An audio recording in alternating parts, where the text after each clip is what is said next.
നമുക്ക് പ്രാർത്ഥിക്കാം. പരിശുദ്ധനും നിത്യനും നീതിമാനുമായ ദൈവമേ, സ്വർഗീയ പിതാവേ, നാത്തോർ ഞങ്ങളുടെ ഭാരങ്ങളെ ചുമക്കുന്നവനായ ദൈവം, മരണത്തിൽ നീക്കുപോക്ക് യഹോവയ്ക്കുള്ളതായിരിക്കാൻ സ്തോത്രം ചെയ്യുന്നു. നിന്റെ അവകാശത്തിന്മേൽ നിന്റെ മഹിമാധനത്തിനും ഒത്തവണ്ണം നിന്നെ വിശ്വസിക്കുന്നവർക്ക് വേണ്ടി കർത്താവെ നിസ്സൗജന്യമായി വെളിപ്പെടുത്തിയ നീതിയുടെ ചിറകിൻ കീഴിൽ ഞങ്ങൾ നീ മറച്ചിരിക്കാൻ സ്തോത്രം ചെയ്യുന്നു. വിശേഷ കർത്താവ് വേർപാടിന് ദുഃഖത്തിലായിരിക്കുന്ന ദാഗോന് ബ്ലെസ്സിക്ക് കുഞ്ഞുങ്ങൾക്ക് അമ്മയ്ക്ക് കർത്താവ് നിന്റെ സമാധാനം കൊടുക്കുമാറാകണമെന്ന് പ്രാർത്ഥിക്കുന്നു. നീ അവരുടെ ദൈവമാണല്ലോ കർത്താവ്. കർത്താവിൻ്റെ സാന്നിധ്യം അവിടെ ഇരിക്കട്ടെ, നിന്നെ അറിയുവാനിടയാകട്ടെ എന്ന് പ്രാർത്ഥിക്കുന്നു. കുട്ടി ഒരു ചെറുത്തുമേൽ നിന്റെ കൃപ കൂടിയിരിക്കട്ടെ കർത്താവ്. നിന്റെ സാന്നിധ്യം ഞങ്ങൾക്ക് അനുഭവിച്ചറിയുവാൻ മാനുഷിക ശബ്ദം ഇവിടെ കേൾക്കേണ്ട കർത്താവ്, ബുദ്ധിയുടെ ശബ്ദം ഇവിടെ കേൾക്കേണ്ട, ദുഷ്ടാത്മാവിൻ്റെ ഇവിടെ വേണ്ട. ഞങ്ങളുടെ വീണ്ടെടുപ്പുകാരൻ്റെ ശബ്ദം കേൾക്കുവാൻ ഞങ്ങളുടെ ആത്മാവിൻ്റെ വാഞ്ച മനസ്സിലാക്കിക്കൊണ്ട് ഞങ്ങളോട് സംസാരിക്കും പ്രവർത്തിക്കുക ചെയ്യുമാറാണ് പ്രാർത്ഥിക്കുന്നു. ഈ പരിസരങ്ങളെ, ഈ ശബ്ദം കടന്നു വരുന്ന പരിസരങ്ങളെ, വ്യക്തികളെ, അവിടെ തലമുറകളെ, വസ്തുവകകളെ നിന്റെ പ്രായശ്ചിത്ത രക്തം കൊണ്ട് മുദ്രയിടുന്നു. ദുഷ്ടൻ്റെ പ്രവൃത്തികളെ, ദുഷ്പ്രവർത്തികളുടെ പ്രവൃത്തികളെ നിന്റെ നാമത്തിൽ ഞങ്ങൾ അഫലമാക്കുന്നു. ഇസ്രായേലിൻ്റെ നാമത്തെ അനുഗ്രഹിക്കുന്നു. പ്രാർത്ഥന കേട്ടതിനായ സ്തോത്രം. യേശു ക്രിസ്തുവിൻ്റെ നാമത്തിൽ തന്നെ. ദൈവനാമം മഹത്വപ്പെടുമാറാകട്ടെ. വീണ്ടും വരുന്നവനായ നമ്മുടെ കർത്താവ് യേശു ക്രിസ്തുവിൻ്റെ അതിശ്രേഷ്ഠമായ നാമത്തിൽ വീണ്ടും ഒരു കൂട്ടായ്മ ദൈവം നമുക്ക് നൽകിയത് ഓർത്തുകൊണ്ട് ദൈവസ്ഥലിൽ നമുക്കായിരിക്കാം. ഹൃദയങ്ങളും എല്ലാ വിഷയങ്ങളും ഭാരങ്ങളാണെങ്കിൽ തന്നെയും ആശ്വാസദായകനായ കർത്താവ്, സമാധാന പ്രഭുവായ കർത്താവ് നമ്മുടെ ഹൃദയങ്ങളിൽ, ചിന്തകളിൽ, നിലവുകളിൽ ക്രിസ്തുവേശുവിൽ കാക്കുവാൻ തക്കവണ്ണം പരിശുദ്ധാത്മാവിന്റെ സാന്നിധ്യം അനുഭവിക്കുമാറാകട്ടെ. സ്തോത്രം. കഴിഞ്ഞ ദിവസങ്ങളൊക്കെ നമ്മൾ ചിന്തിച്ചിരുന്ന വിഷയമായിരുന്നു relations of Christ to the church, അല്ലെങ്കിൽ ക്രിസ്തു അവൻ്റെ ശരീരമായിരിക്കുന്ന സഭയുമായിട്ടുള്ള ബന്ധം.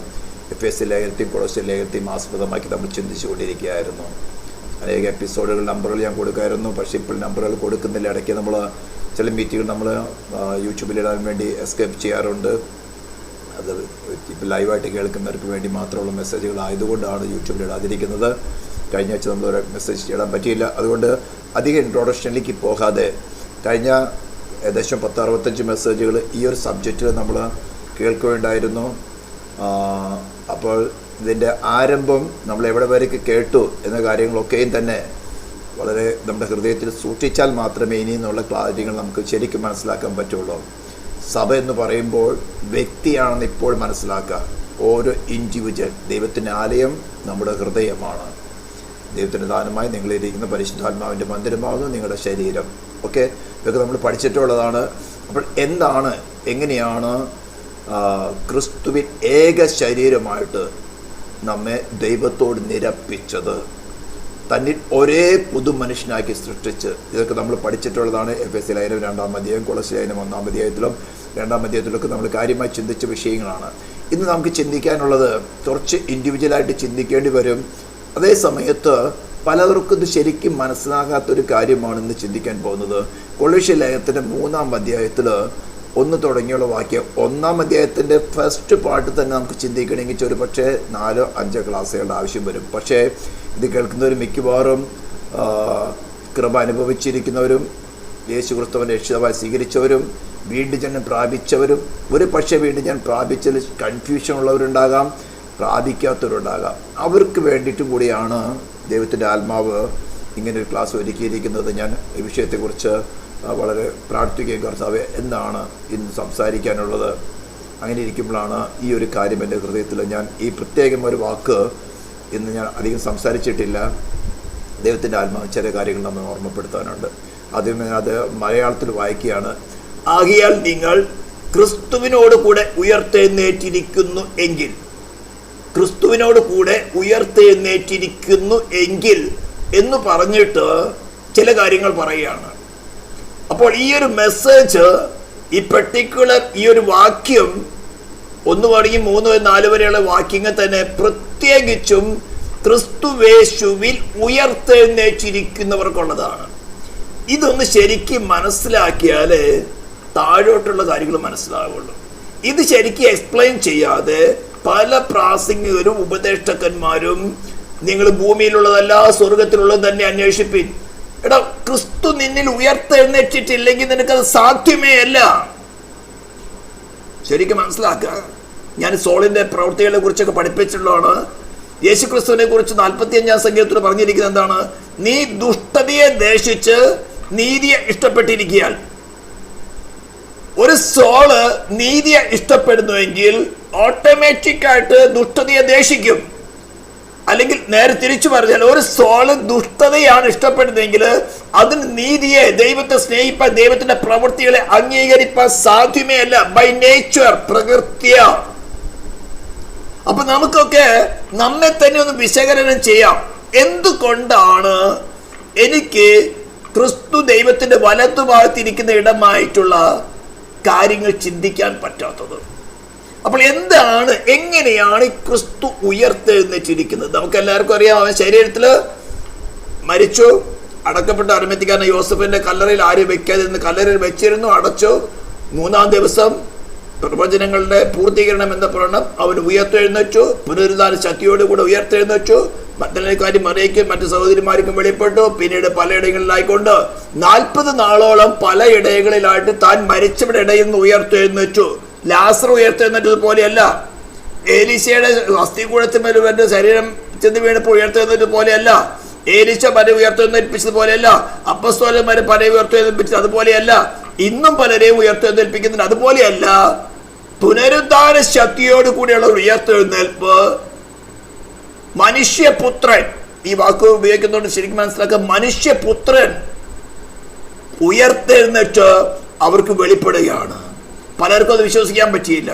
മഗ്ദലേക്കാരി മറിയോടായിരുന്നു ആദ്യം ദൂത് പറഞ്ഞത്, അവൻ എവിടെയില്ല, മരിച്ചവിടെയായിരുന്നു, ഉയർത്തെഴുന്നേറ്റിരിക്കുന്നു. മുമ്പേ പറഞ്ഞതുപോലെ ഗലീലിൽ എന്ന് കാണുമെന്ന് അവര് സഹോദരന്മാരോട് ചെന്ന് പറയാൻ പറഞ്ഞിട്ട് അവർ പറഞ്ഞു, വന്ന് നോക്കി കണ്ടു. പക്ഷെ ആർക്കും വിശ്വസിക്കാൻ പറ്റിയില്ല. അതെന്തുകൊണ്ടാണെന്നൊക്കെ ഞാൻ പല ക്ലാസ്സുകളിൽ പറഞ്ഞിട്ടുണ്ട്. നമ്മുടെ സോളിന് ഒരു കാര്യം വിശ്വസിക്കണമെങ്കിൽ പ്രൂഫ് വേണം. എവിഡൻസിൽ ആ എവിഡൻസ് സ്ട്രോങ് പ്രൂഫ് അല്ലാത്തോടത്തോളം വിശ്വസിക്കുകയില്ല. നിങ്ങൾ കൺഫ്യൂസ് ആകണ്ട.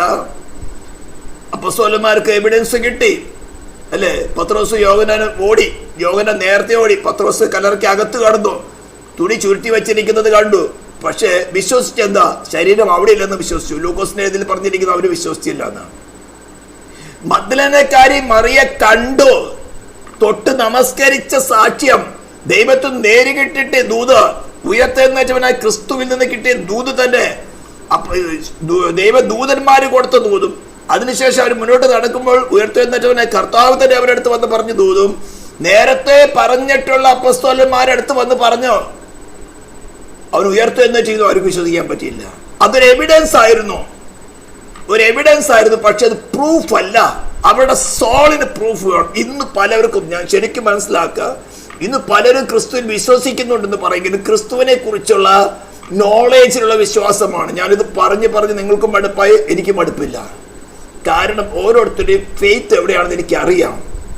നോളേജുള്ള ഫെയ്ത്ത് അല്ല വേണ്ടത്. കാരണം നിങ്ങൾക്ക് പ്രൂഫ് കിട്ടിയിട്ടില്ല, നിങ്ങൾക്ക് നോളജ് കിട്ടി. മഗ്ദലേക്കാരി മറിയ വന്ന് ദൂത് പറഞ്ഞു, പുനരുദ്ധാന ശക്തിയുടെ അല്ലെങ്കിൽ സുവിശേഷത്തിന് ദൂത് പറഞ്ഞു. പക്ഷേ അപ്പോസ്തലന്മാർക്ക് ആർക്കും വിശ്വസിക്കാൻ പറ്റിയില്ല. 2 പേര് എമ്മാവൂസിലേക്ക് തിരിച്ചുപോയി. അവർക്കൊരു അറിവുണ്ടായിരുന്നു, ശക്തിയേറിയ ഒരു പ്രവാചകനാണെന്നൊരു അറിവുണ്ടായിരുന്നു. പക്ഷെ കർത്താവിന് അറിയാം ഇവരുടെ ഡെഫിഷ്യൻസി എന്താ. അവരുടെ കൂടെ നടന്നു, താൻ ആരാന്ന് തിരിച്ചറിയാതിരിക്കത്തക്കൊണ്ട് അവരെ കണ്ണ് നിരോധിച്ചു. മുന്നോട്ട് നടന്ന് മോശയുടെ ന്യായപ്രമാണത്തിൽ, പ്രവാചക പുസ്തകം, സങ്കീർത്തനങ്ങളും തന്നെ കുറിച്ച് എഴുതിയിരിക്കുന്ന ഘട്ടമായിട്ട് അവർക്ക് വെളിപ്പെടുത്തി കൊടുത്തു. അപ്പൊ തന്നെ കുറിച്ചുള്ള കാര്യങ്ങൾ വെളിപ്പെടുത്തി. അപ്പോഴും അവർക്കൊന്നുമില്ല. പക്ഷേ അപ്പം എടുത്ത് നുറുക്കി അവർക്കൂടെ കൊടുത്ത് അവരുടെ കണ്ണ് തുറന്നു കഴിഞ്ഞപ്പോൾ അവർക്ക് മനസ്സിലായി, ഓ, ഇവ നമ്മുടെ കൂടെ സംസാരിക്കുന്ന സമയത്ത് നമ്മുടെ ഹൃദയം കത്തിക്കൊണ്ടിരിക്കുകയല്ലായിരുന്നു. ഉടനെ അവർ തിരിച്ചു പോയി യെരൂശലേമിലേക്ക് വന്ന് അപ്പോസ്തലന്മാരോട് പറഞ്ഞു, ഞങ്ങൾ അവനെ കണ്ടു. അപ്പൊ സുവിശ്രൂഷയിൽ കൂടെ കർത്താവ് ആഗ്രഹിക്കുന്ന എന്താ?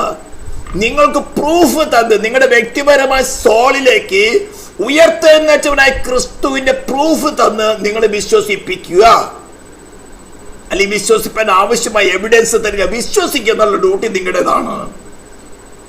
അങ്ങനെ 40 നാളം ശിഷ്യന്മാരുടെ ഇടയിൽ അവരുടെ ബലഹീനത അറിഞ്ഞ് ഓരോരുത്തർക്കും കൊണ്ട് വെളിപ്പെടുത്തി കൊടുത്തു. പിന്നെ അവർ പിന്നോട് മാറി മീൻ പിടിക്കാൻ പോയി. അവിടെയും ചെന്ന് വെളിപ്പെടുത്തി കൊടുത്തു. അങ്ങനെ താൻ മരിച്ചവരുടെ ഇടയിൽ നിന്ന് ഉയർത്തെഴുന്നേറ്റു എന്നുള്ള വ്യക്തമായ ദൂത് അവരുടെ ഹൃദയങ്ങളിൽ നല്ലവണ്ണം ഉറപ്പിച്ചു.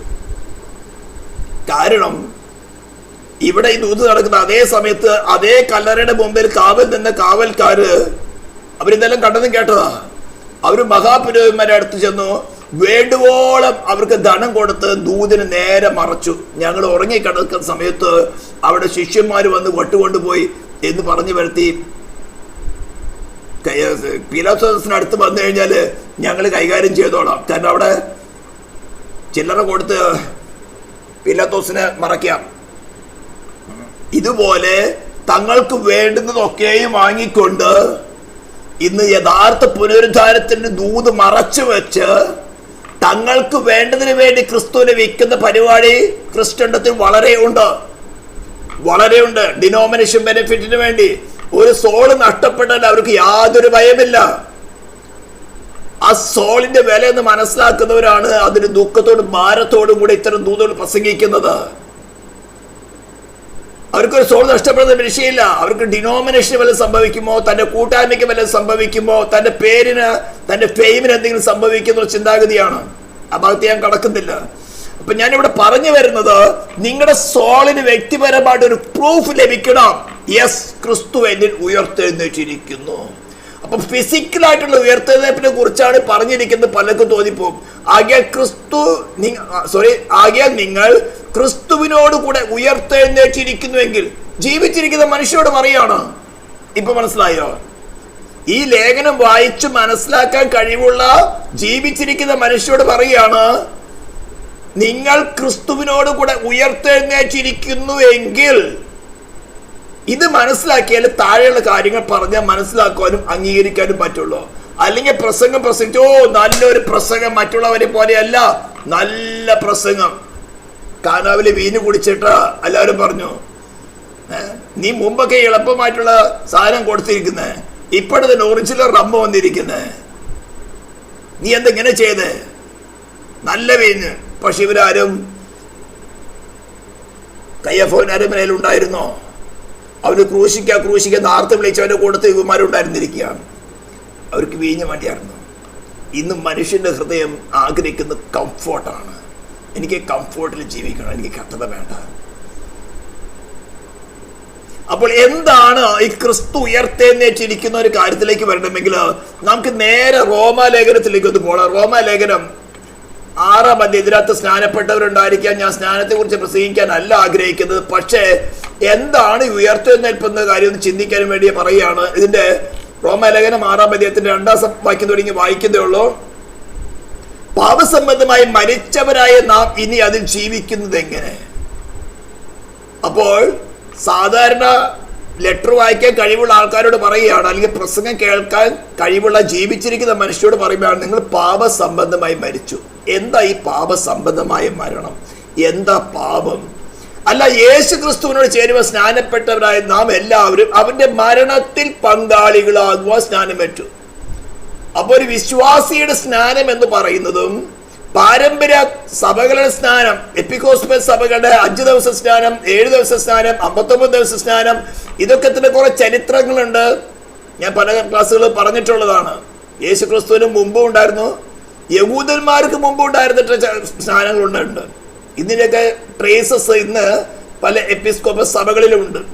ഇവിടെ പറയുന്നതല്ല, ഒരു വിശ്വാസിയുടെ സ്നാനം, അതായത് വചനം കേട്ട് യേശു തനിക്ക് വേണ്ടി ആരാണെന്ന് മനസ്സിലാക്കി, എന്താണ് പാപം എന്ന് മനസ്സിലാക്കി, എന്താണ് പാപത്തിന്റെ കോൺസിക്വൻസസ് എന്ന് മനസ്സിലാക്കി, അത് മനുഷ്യരല്ല പരിശുദ്ധാത്മാവ് അവന്റെ സോളിലേക്ക് പാപത്തെക്കുറിച്ച്, നീതിയെക്കുറിച്ച്, ന്യായവിധിയെക്കുറിച്ച് ബോധം വരുത്തി അതിന് പരിഹാരകനായി തനിക്ക് പകരമായിട്ട് മരിക്കേണ്ട സ്ഥാനത്ത് തനിക്ക് പകരമായിട്ട് മരിച്ചടക്കപ്പെട്ട ഉയർത്തെഴുന്നേറ്റനായ ഏക ദൈവം മനുഷ്യപുത്രൻ അവന്റെ സോളിലേക്ക് വെളിപ്പെടുത്തുമ്പോൾ അവൻ സ്നേഹത്തോടു കൂടെ പറയാണ്, ഞാൻ ഇനി മരിച്ചു, പാപം എനിക്ക് പകരമായിട്ട് മരിച്ചവരോട് കൂടെ ഞാൻ മരിച്ചു. ഞാൻ വേറെ കാര്യം തെളിയിക്കാനാണ് പറഞ്ഞത്, വളരെ ശ്രദ്ധിച്ചാലേ നിങ്ങൾക്ക് മനസ്സിലാകുള്ളൂ. അപ്പൊ ഒരു വിശ്വാസി എന്ന് പറയുമ്പോൾ അവൻ അത്യാവശ്യമായിട്ട് മനസ്സിലാക്കിയിരിക്കേണ്ട കാര്യമാണ് ഈ പാപം എന്ന ശക്തി. എന്താണ് പാപ പ്രവൃത്തിയല്ല, ഏതും തോട്ടത്തിൽ വെച്ച പാപം എന്ന ശക്തി. തന്നെ അടക്കി ഭരിച്ചുകൊണ്ട് തന്റെ മോഹത്തെ നമ്മിൽ കൂടെ നിവർത്തിക്കുന്ന ആ പാപം എന്ന ശക്തിക്ക്, അതിനെയാണ് ദൈവം ശിക്ഷ കൊടുത്തിരിക്കുന്നത്. The soul that sinneth shall die. പാപം ചെയ്യുന്നവൻ മരിക്കണം. ഇതിനെ മാറ്റുവാനോ ഇളവ് ചെയ്യാനോ ദൈവത്തിന് സാധ്യമല്ല. ക്ലാസ്സുകൾ ഞാനിത് പറഞ്ഞു പലർക്കും ഇത് മടിപ്പായിട്ട് വൈകാട്ടാ. നിങ്ങൾ അടുത്ത് ഞാൻ എന്താ പറയാൻ പോകുന്നത് ഇപ്പൊ പറയും. അതിന് പരിഹാരമായിട്ടാണ് മനുഷ്യനെ പോലെ ശരീരം, പ്രാണൻ, ആത്മാവുള്ളവനായ ദൈവം മോശയ്ക്ക് ഉൾപ്പടത്തിൽ പ്രത്യക്ഷപ്പെട്ട യാഹ്വേ ഐ ആം തന്നെ മറിയയുടെ ഉദരത്തിൽ ഉരുവായത്, പരിശുദ്ധാത്മാവിൽ ഉരുവായത്. അതേപോലെ ഈ ശബ്ദം കേൾക്കുന്ന വ്യക്തികളെ നിങ്ങളിൽ പരിശുദ്ധാത്മാവിനാൽ ക്രിസ്തു ജനിക്കണം. അതിനു മുമ്പ് നടക്കേണ്ട ഒരു കാര്യമാണ് ഇപ്പൊ പറയാൻ പോകുന്നത്. അങ്ങനെ അവൻ മറിയൽ ഉരുവായി മനുഷ്യനായിട്ട് 33 വയസ്സ് ഈ ഭൂമിയിൽ മനുഷ്യനെ പോലെ തന്നെ ജീവിച്ചു. തന്റെ ദൈവത്തെ മറച്ചു വെച്ച് തന്റെ മനുഷ്യത്വത്തെ വെളിപ്പെടുത്തി ജീവിച്ചു. എല്ലാ മനുഷ്യരുടെ മേലുമുള്ള പാപത്തിന്റെ ശിക്ഷ, ഡിവൈൻ ഗവൺമെന്റ് വിധിച്ച ശിക്ഷ, മരണം എന്ന ശിക്ഷ തന്റെ ശരീരത്തിലും പ്രാണനും ആത്മാവിലും ഏറ്റെടുത്തുകൊണ്ട് അവർക്ക് പകരമായിട്ട് മരിച്ചു. ശരീരം ക്രൂശിൽ കിടക്കുമ്പോൾ പ്രാണനും ആത്മാ പാതാളത്തിൽ പോയി മരണം അനുഭവിച്ചു. എബ്രായർ 2:9 അങ്ങനെ ഡിവൈൻ ജസ്റ്റിസിന് പൂർണ്ണ സാറ്റിസ്ഫാക്ഷൻ വരുത്തി. അതിൽ വിശ്വസിക്കുന്നവനെ ദൈവം പറയാണ്, ഞാൻ സൗജന്യമായിട്ട് നിന്നെ നീതീകരിച്ചോളാം. നിന്നെ പാപം ക്ഷമിച്ചു കിട്ടിയവനായിട്ടല്ല, ഒരു കാലത്തും പാപം ചെയ്യാത്തവനായിട്ട് കണക്കിട്ട് കൊള്ളുക. അതിനു മുമ്പ് പറയാണ്, ഞാൻ യേശു ക്രിസ്തുവിനോട് കൂടെ ഞാൻ എന്ന സെൽഫ് മരിച്ചു, ഞാൻ എന്ന വ്യക്തിത്വം മരിച്ചു. ഇവിടെ വേറൊരു ട്രാൻസ്ഫോർമേഷൻ അല്ല നടക്കുന്നത്. ഒരു പുതിയ കാര്യം ഒന്നുമല്ല നമ്മൾ നടക്കുന്നത്. പലർക്കും ചിന്താഗതിയുടെ പല ക്ലാസ്സുകൾ കേട്ടിട്ട് പലരുടെ ചിന്താഗതി എനിക്ക് ഞാൻ റിവൈസ് ചെയ്യാൻ ആഗ്രഹിക്കുകയാണ്. നമ്മളിൽ പുതിയതായിട്ട് ഒരു ക്രിയേഷനും നടക്കുന്നില്ല, ഒരു ഇന്റേണൽ ഫാക്കാലിറ്റീസ് നമ്മളിൽ ഉണ്ടാകുന്നില്ല. ഉള്ളതിനെ, നിർജീവമായതിനെ ക്രിസ്തു ജീവനുള്ളവനായി ക്രിസ്തു വരുമ്പോൾ ജീവിപ്പിക്കുകയാണ് ചെയ്യുന്നത്. അതിന് പറയുന്ന പേരാണ് വീണ്ടും ജനനം. വളരെ സിമ്പിൾ ലാംഗ്വേജിൽ ഞാൻ പറയുന്നത്. ഇത് 5 വയസ്സുള്ള കുഞ്ഞിനോ 7 ദിവസമുള്ള കുഞ്ഞിനോ 59 ദിവസമുള്ള കുഞ്ഞിനോ സഭയുടെ അടിസ്ഥാന പ്രകാരം കൊണ്ട് വെള്ളം തെളിച്ചുകൊണ്ട് കിട്ടുന്ന കാര്യമല്ല. ആ പുനർജന്മ സ്നാനം എന്ന് പറയുന്നത് വേറെ സ്നാനമാണത്.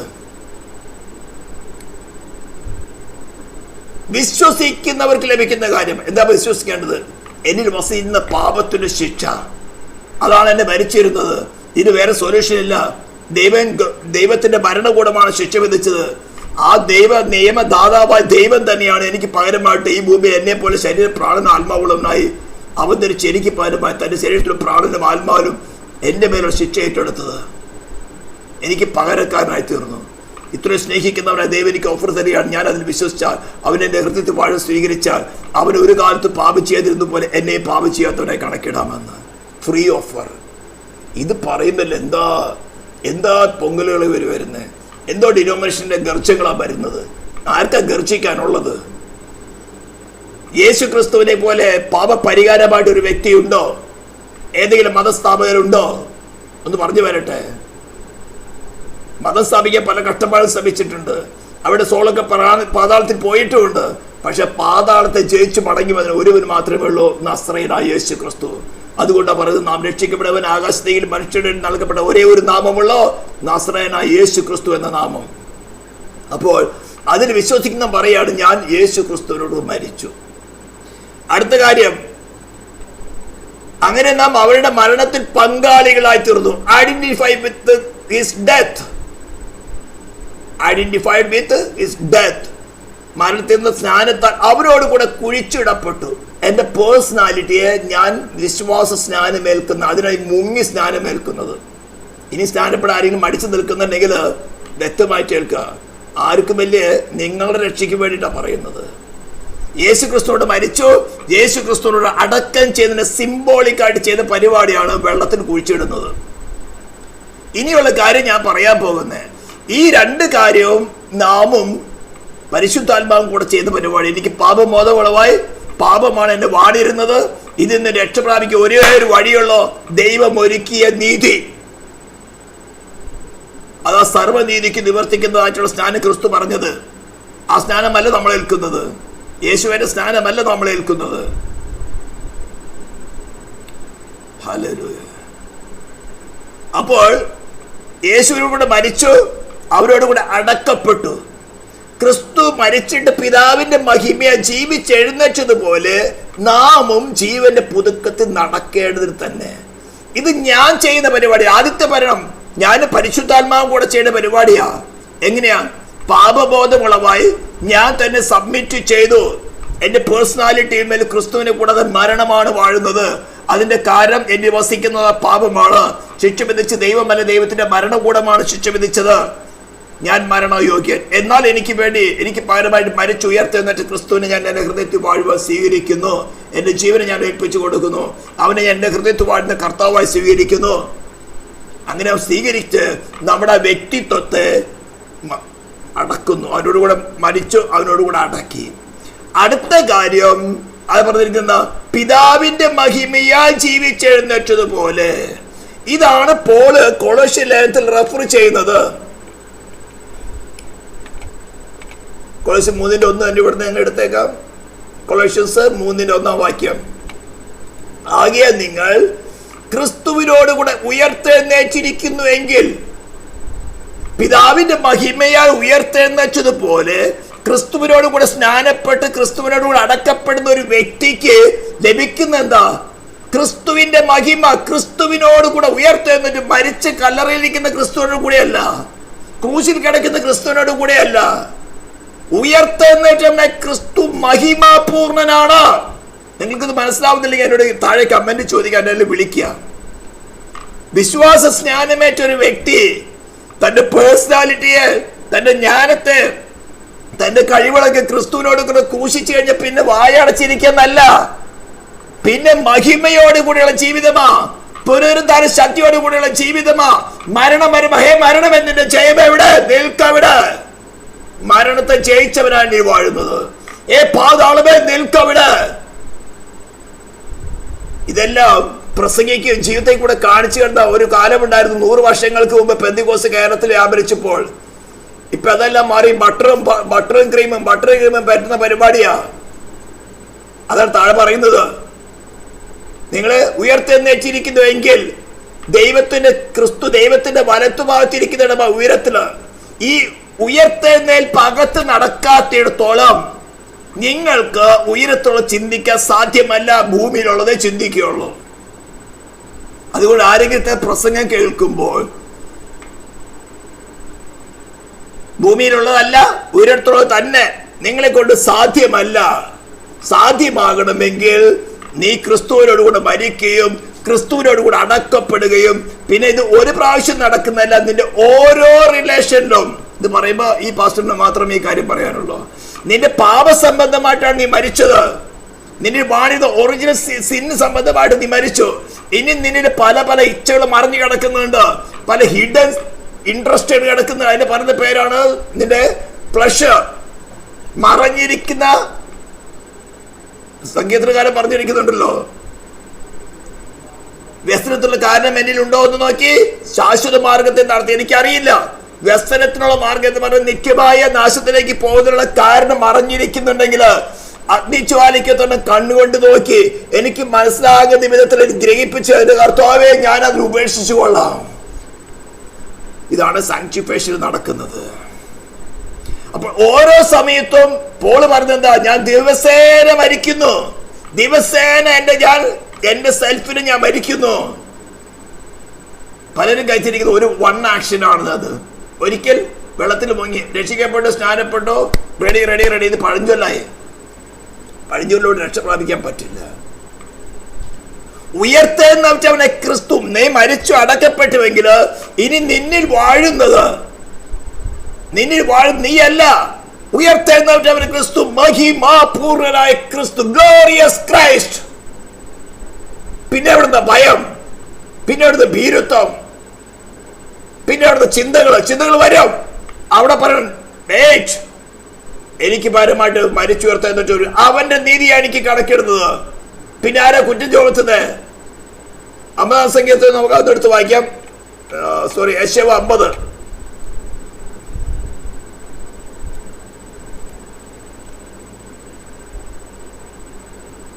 അധ്യായത്തിൽ 6-ാം വാക്യമാണെന്ന് തോന്നുന്നു. 7 തുടങ്ങി വായിക്കാം. ആകിയാൽ യഹോവയെ കർത്താവിനെ സഹായിക്കും, അതുകൊണ്ട് ഞാൻ അമ്പരന്ന് പോകുകയില്ല. അതുകൊണ്ട് ഞാൻ എൻ്റെ മുഖം തീക്കല്ല് പോലെ ആക്കിയിരിക്കുന്നു, ഞാൻ ലജ്ജിച്ചു പോകുകയില്ലെന്ന് ഞാൻ അറിയുന്നു. എന്നെ നീതീകരിക്കുന്നവൻ സമീപത്തുണ്ട്. ക്രിസ്തുവിനെ കുറിച്ച് പറഞ്ഞിരിക്കുന്ന ഇത് നമ്മളെ കുറിച്ച് പറയാണ്. യേശു ക്രിസ്തുവിലെ വിശ്വാസത്തെ, ഇതൊക്കെ നിങ്ങൾ അണ്ടർലൈൻ ചെയ്ത് വെക്കണം. ബൈബിളിൽ നിങ്ങളുടെ ഹൃദയത്തിൽ അണ്ടർലൈൻ ചെയ്യണം.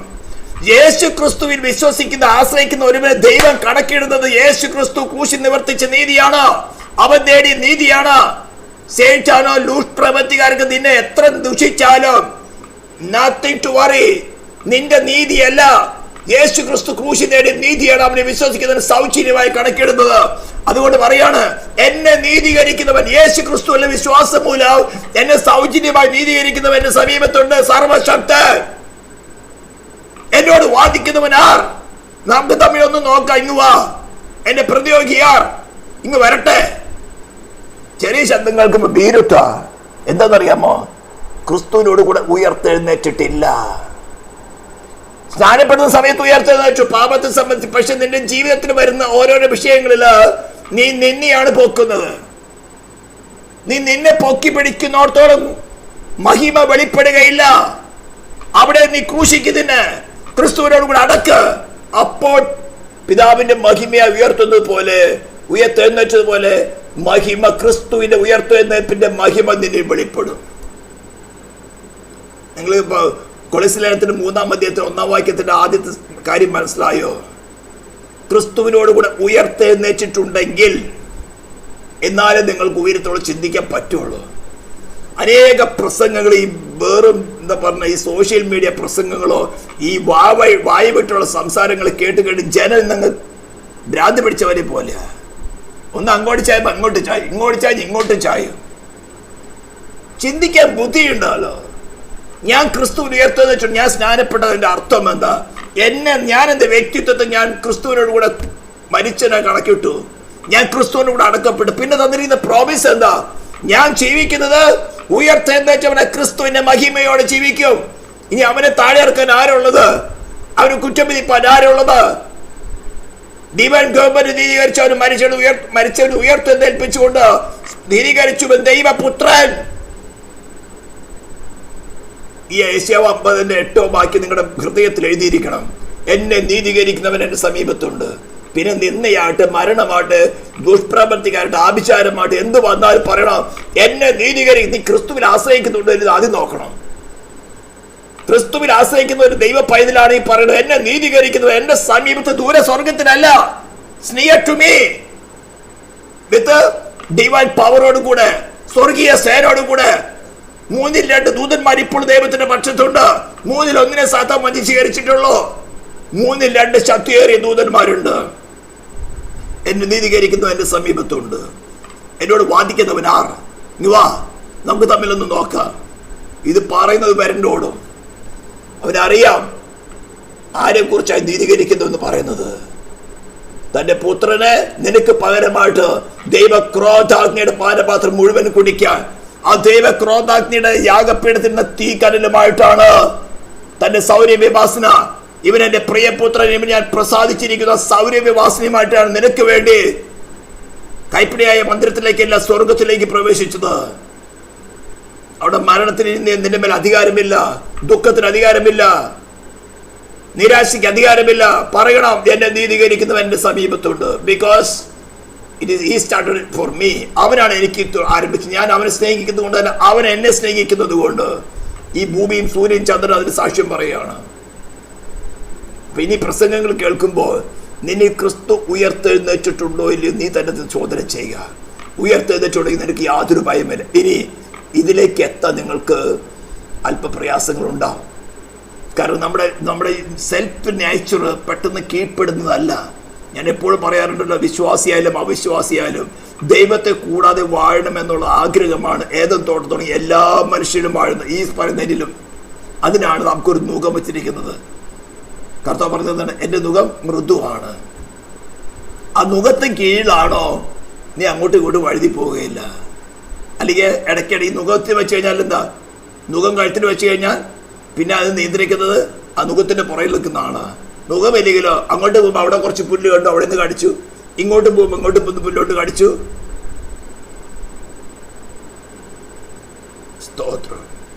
അപ്പം ഇന്ന് ധൈര്യമായിട്ട് എന്നെ നീതീകരിക്കുന്നവൻ എൻ്റെ സമീപത്തുണ്ട്. ഞാൻ ക്രിസ്തുവിനോട് കൂടെ ഉയർത്തെന്നിട്ടത്, ഞാൻ ക്രിസ്തുവിനോട് മരിച്ചിട്ടുണ്ടെങ്കിൽ എന്നെ നീതീകരിക്കുന്നവൻ എനിക്ക് വലതു ഭാഗത്തുണ്ട്. ദൈവ കർത്താവ് സഹായിക്കട്ടെ. പ്രാർത്ഥിക്കാൻ. പരിശുദ്ധ നിത്യനുമായ ദൈവമേ, സ്വർഗീയ പിതാവേ, നിന്റെ സ്നേഹത്തിനായ സ്തോത്രം. അധിക ദീർഘമായ പ്രസംഗങ്ങളില്ല കർത്താവേ. ഈ ജനത്തോട് നീ സംസാരിച്ചല്ലോ. ഭയത്തിലായിരിക്കുന്ന, നിരാശയിലായിരിക്കുന്ന, ദുഃഖത്തിലായിരിക്കുന്ന ജനത്തെ നീ ജീവിപ്പിക്കുന്നുള്ളൂ. എളിയവരോട് സത്പത്മാനം ഘോഷിപ്പാൻ നീ ഞങ്ങളിലുള്ളതിനായി സ്തോത്രം ചെയ്യുന്ന കർത്താവേ. ഈ ശബ്ദം കേൾക്കുന്ന ഓരോ ജനത്തെ, അവിടെ തലമുറകളിൽ മരമേൽപ്പിച്ച വസ്തുവകളെ നിന്റെ നാമത്തെ അനുഗ്രഹിച്ചുകൊണ്ട് പ്രാർത്ഥിക്കുകയാണ്. ഇസ്രായേലിനെ അനുഗ്രഹിച്ചുകൊണ്ട് പ്രാർത്ഥിക്കുന്നു. പ്രാർത്ഥന കേട്ടതിനായ സ്തോത്രം. യേശു ക്രിസ്തുവിൻ്റെ നാമത്തിൽ തന്നെ സ്തോത്രം.